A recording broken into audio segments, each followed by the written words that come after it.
దళిత కాలనీలలో 5,000 గుడులు కట్టిస్తారట టీటీడీ తరఫున. ఏం అవసరం ఉంది అని అడుగుతున్నాం. ఏ దళిత కాలనీ వచ్చి మాకు టీటీడీ గుడులు ఇక్కడ కావాలి అని అడిగారో చంద్రబాబు గారు సమాధానం చెప్పాలి. రామ్ ఫ్రెండ్స్, మీకు తెలుసా శరం ఇల్లా, శరం లేని వాళ్ళని షర్మిల అని అంటారు. సిగ్గు ఎగ్గులేని వ్యాఖ్యలు చేసింది కాబట్టి ఈవిడికి మాత్రమే ఆ పేరున్న అందరినీ కాదు నేను అనేది. నా గర్కా నా ఘాట్కా అని ఇంట్లో తగ్గు పెట్టుకొని దేశ వ్యతిరేక హిందూ వ్యతిరేక కాంగ్రెస్ లో చేరినాక ఇలాంటి వ్యాఖ్యలు కాక ఏం చేస్తారు?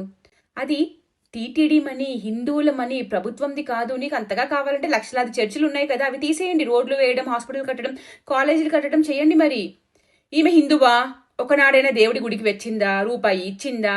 మా గుడి, మా డబ్బులు, మా నిర్ణయం. టీటీడీకి సెక్యులరిజంకి ఏం సంబంధం అసలు? టీటీడీ హిందువుల కోసం, గుళ్ళ కోసమే ఉంది. You can't apply secular logic to religious institutions అనేది కూడా తెలియదా?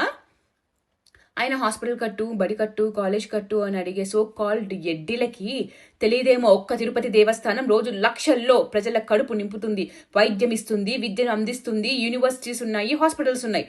ఒక గుడి, బడిని, హాస్పిటల్ని, భోజనాలయాన్ని అన్నిటినీ కట్టింది. అదే సనాతన ధర్మంలో దేవాలయాల వ్యవస్థ యొక్క గొప్పతనం. అది ఒక్క హాస్పిటల్ కడితే ఇవన్నీ చేసేవాళ్ళ? ఆయన నీ మొగుడులాగా దశమ భాగాలు బెదిరించి తీసుకుని డబ్బులు కాదు, అవి ప్రజలకి మౌలిక వసతులు కల్పించాల్సిన బాధ్యత ప్రభుత్వాలది.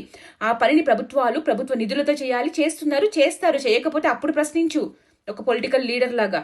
కానీ టీటీడీ నిధులను మౌలిక సౌకర్యాల కల్పనకు వాడాలంటున్నావే, అది నీ అజ్ఞానం, అది తెలివికి నిదర్శనం. మే 2025 నాటికి 7,073 చర్చిలున్నాయి కేవలం ఆంధ్రప్రదేశ్లోనే. ఇంకా కొన్ని న్యూస్ ఆర్టికల్స్ సర్వేల ప్రకారం 10,000కు పైగా ఉన్నాయని రిపోర్ట్స్ ఇచ్చారు. మరి చర్చి నిధులను, ఇబ్బడి ముబ్బడిగా ఉన్న ఆస్తులను ప్రజల కోసం ఉపయోగించమని ఎందుకు చెప్పవు? క్రైస్తవ మత ప్రచారం ద్వారా నీ భర్త కోట్లు పోగేశాడు కదా, మరి ఆ డబ్బులు ప్రజా సంక్షేమానికి ఉపయోగించే అవకాశం ఏమన్నా ఉందా మేడం?